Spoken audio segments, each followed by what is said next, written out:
याद करिए, ये वही समाजवादी पार्टी है और इनके प्रत्याशी मुजफ्फरनगर दंगे का सरगना भी तो है।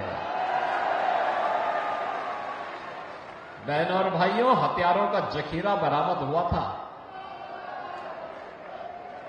और याद करिए, तब समाजवादी पार्टी की सरकार के मुखिया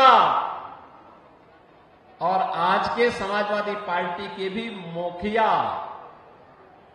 उन दंगाइयों को अपने सरकारी आवास पे बुला करके सम्मानित कर रहे थे। बहनों और भाइयों, आपने देखा होगा,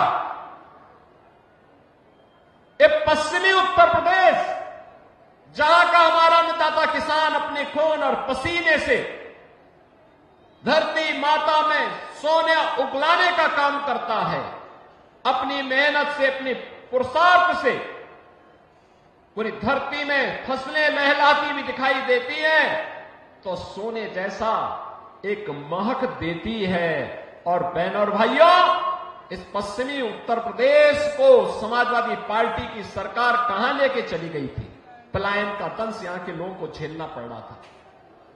बेटी और बहन सुरक्षित नहीं थी, किसान परेशान था, नौजवान पलायन करने के लिए मजबूर था,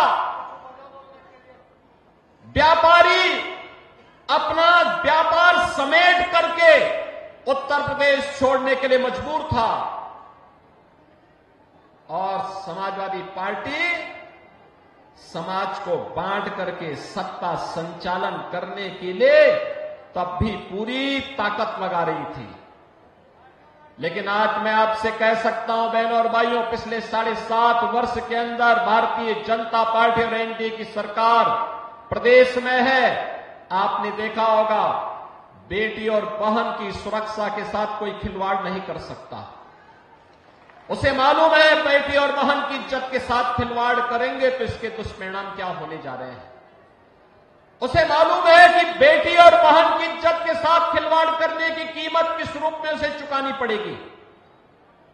उसे मालूम है एक व्यापारी की सुरक्षा में सेंध लगाने का दुष्परिणाम क्या होने जा रहा है।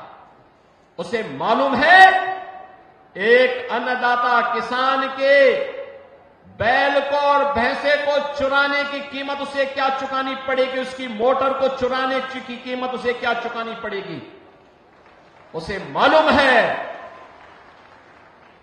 कि दंगों की कीमत किस रूप में उसे चुकानी पड़ेगी।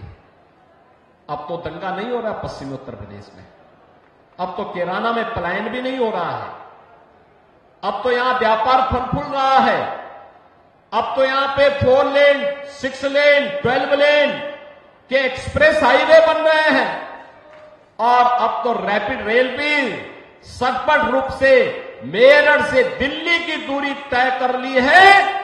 और ईश्वर चाहेंगे, मां गंगा की कृपा होगी तो मुजफ्फरनगर भी बहुत जल्दी इस सुविधा का लाभ प्राप्त करने